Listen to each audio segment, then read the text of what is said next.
Hello everyone and welcome to another jam-packed episode of Do You Know Minecraft, a series of informational videos where I cover interesting facts about the game you might not know about. And in this episode we will be covering 30 secret changes in Minecraft 1.10. And as far as I know, all of these changes were made in the development of Minecraft 1.10.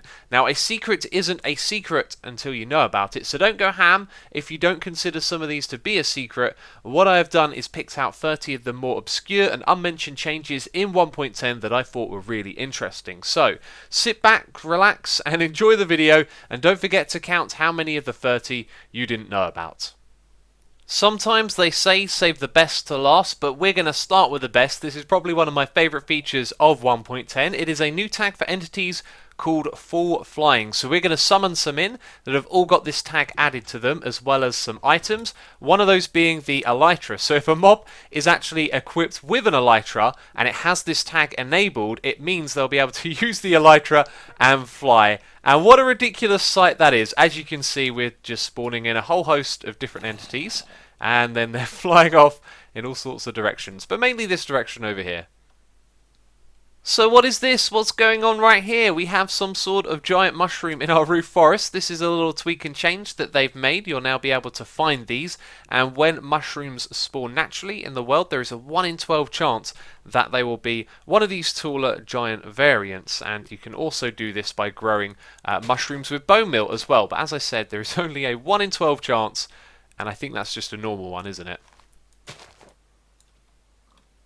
Well, there you go. It took a few attempts, but eventually I got a taller one. So here's a fantastic little change, which I think is basically going to make its own minigame. With a fishing rod, you'll now be able to pick up items off of the ground, like that. First time, amazing. And I found this to be a lot easier if you do it on ice, and I believe that's because the bobber will slide across and then make a connection with the items. Can we get the diamonds? Let's try again. So when you do this on regular ground, it's a little bit more difficult. So let's give it an attempt. First attempt. Oh, of course, we're recording a video so we would get it first time. But yeah, in my experience, it is just a little bit easier to fish these items off of ice. And there you go, now it's being a little bit more stubborn. Anyway, a great feature which is going to make some fun little mini games.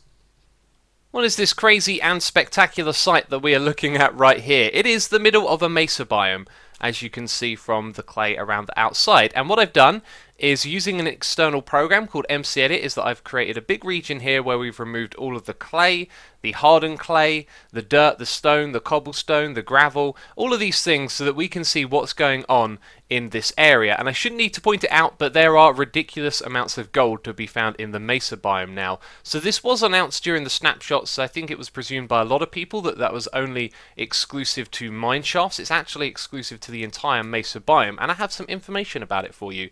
So previously gold would spawn below Y32, and in the mesa biome it will also spawn from Y32 all the way up to Y79, and it will be 10 times more common. And you can clearly see that there is absolutely loads of gold all over the place.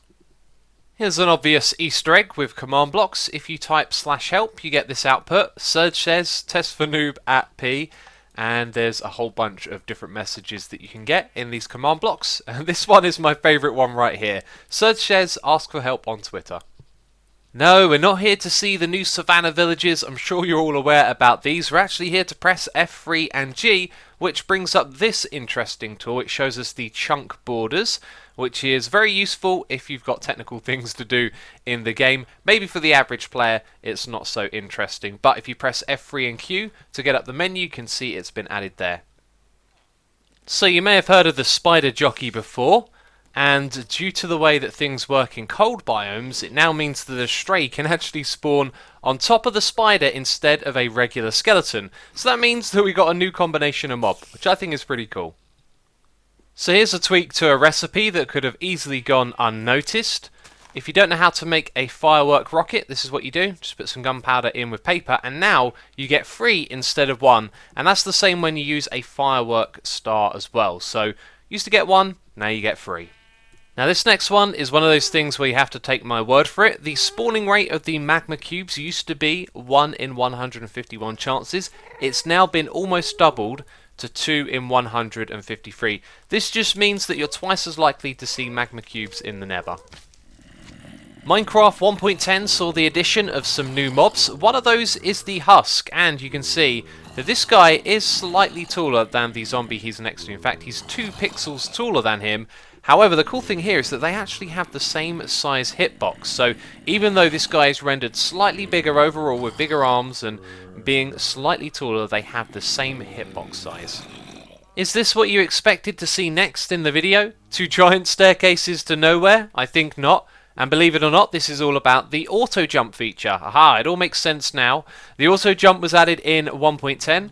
I'm not pressing spacebar or automatically jumping, and this affects the speed at which you go up stairs when you're sprinting. So we're going to hold down sprint and forward, and then go all the way up these stairs, and we will get there a little bit faster than if we didn't have the auto jump feature on. Okay, it's now been turned off, and we're going to sprint up here. And we won't get there as quick. You can already tell it's a lot slower, but I'm going to use the video editing footage to see how long that took us.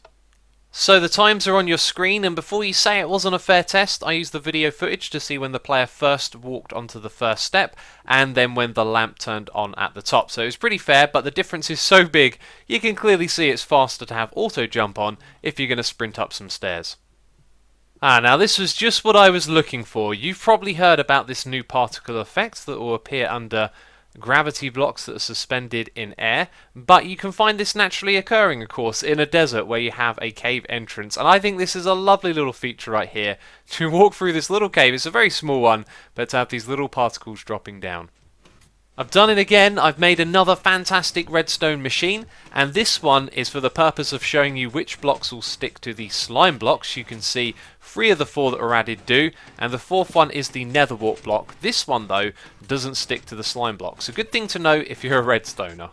And one of those new blocks is the Magma Block. Now this does damage to players and entities that stand on top of it. Zombie pigmen, they're okay with it. Witches are alright once they drink a fire resistance potion. And the creepers, they pretty much have a bad time on these blocks as well. Now I didn't expect this, but the shulker is actually fine with sitting on top of one of these blocks, which is unusual because shulkers don't really like lava. If you've seen this animation before, you'll remember that it was a lot darker. In 1.10, the end crystal animation, the particle effect that goes up to the sky, has been made a lot brighter. There you go, you can see it's bright white, and previously it was whiter down at the bottom, and then it would get darker the further away from the end crystals it was.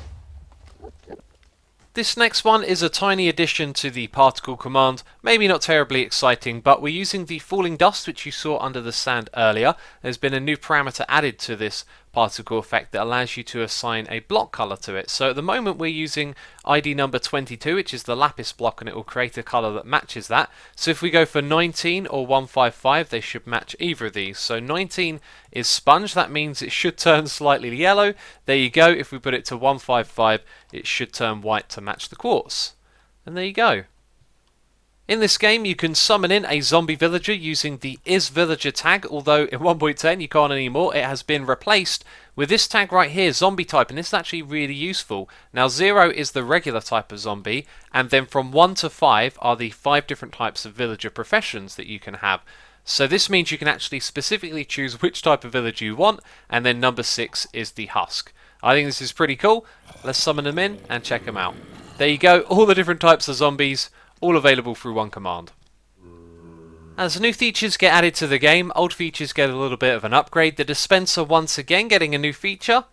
Look at that, the shield has been put directly into my offhand. Couldn't do this in 1.9 where they added the shield, but now in 1.10 a dispenser will equip your shield into your offhand. And just before you ask it, if you've already got something in your offhand, well, it just shoots out the item to you. So in this update, if you summon in a skeleton with a tipped arrow in its offhand, it will actually use that tipped arrow at you. And of course, I've been smart and equipped them with instant health and regeneration as well, so I'm going to be just fine. But if we try and get close here, you can see they're holding the tipped arrow in the offhand. They've only got one, and it means that every type that they shoot will have the effect of the tipped arrow. Now I also tried this with the spectral arrow as well. Unfortunately it didn't work for that one, it's only the tipped arrow. Maybe that's a little bit of an oversight and something that will come in the next update. So zombies in the daytime are notorious for setting players on fire, And this adjustment I'm hoping will be easy to demonstrate. We're going to go into easy difficulty mode right now. This guy's going to get set on fire and then he's going to try and set us on fire, and you see that we didn't. Let's try that again. We didn't get set on fire, and now it's going to be scaled per difficulty. So now if we put it into hard mode, we'll pretty much get set on fire straight away. There you go. Small little adjustment, but one that I think's fair. If you saw the last episode of Do You Know Minecraft, you'll know all about this. It's one of my favourite features in 1.10. It's the Magma Block, and this block emits a very low amount of light. It also always looks like it's highly illuminated. But anyway, the cool feature about this one is that it can absorb light levels. So we put a torch next to it, and then we remove the torch, and what's happened? It's actually still emitting the light. Now, an important thing I want to point out here is that if you look at the edges over there, some more light appeared, and then when we remove the torch, it disappears.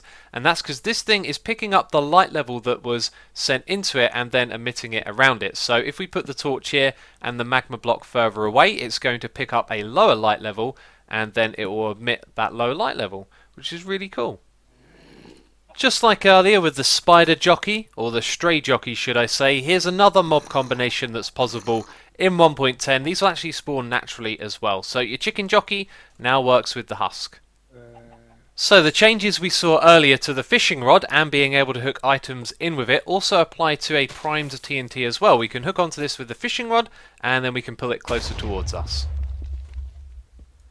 So we learned earlier that the nether wart doesn't stick to slime block. It's got another interesting property as well. This block will actually be popped off by flowing water. So we place it down here and then it gets rid of all of the nether wart blocks. If you were paying attention earlier in the video, you may have already spotted this when we were at the mesa before, but abandoned mine shafts will now have dark oak wood instead of the regular oak wood. Here's another new tag that's been added to the game. It is the no gravity tag. You can apply it to an entity and then guess what? It's like they've got no gravity. Now if you punch them, they'll sort of move off to the side. If you do this downwards or upwards, they don't really go down or up. However, a TNT explosion will actually make them go up and down as well. So good luck, horses. And off they go. This next one I think is slightly terrifying. Be careful when angering a bear because bears can swim, and guess what? They can actually swim faster than the player. Let's see if this guy can catch up to me. Yep, there you go. He's slowly getting closer to me, so pro tip for you, don't try to swim away from those polar bears. Endermen are now able to pick up Nether Axe. This is probably not too surprising, right? Because Endermen now spawn in the Nether. However, in 1.9 it was actually on their list of items they couldn't pick up was the Nether Axe. So it's been changed. They can spawn in the Nether. They can also pick up Nether Axe as well. So fossils were added in 1.10, and if you didn't know, there are 2 different types of fossils and 4 variations of each, and they can spawn in with bone blocks or with coal blocks. So in total 16 different types of fossils. Now these use the structure blocks, and I've loaded them in. You can see this one is called Fossil Skull 01, then we have Fossil Skull 02, 03 and 04. So 4 different variations of skulls. Then over the back here we have spines. So these ones have different names. Fossil Spine 01, and there's 4 different variations. For the 30th and final secret change of this video, a new type of village has been added into the game. There is a 2% chance that it will spawn as this one. It is a zombie village, and this is a freshly created world. I've just teleported over here, and if we go and have a look, we'll see that the inhabitants of this village are in fact zombie villagers. All of them will be zombie villagers. Now they have no special or unique properties like being immune to burning in daylight. They'll probably all just wander outside and get set on fire. But something interesting to point out about this village, there are no doors on any of the buildings, and there's no torches anywhere here as well. And that's it from me this episode of Do You Know Minecraft. If you have enjoyed it, please do leave a like to let me know you want to see more of these types of videos. And don't forget to leave a comment and let me know how many of the 30 changes you didn't know about. So if you want more Do You Know Minecraft, there's a link to the playlist on your screen and in the description box down below. But that is it from me in this video. So thank you for watching, and I'll catch you next time. Bye bye.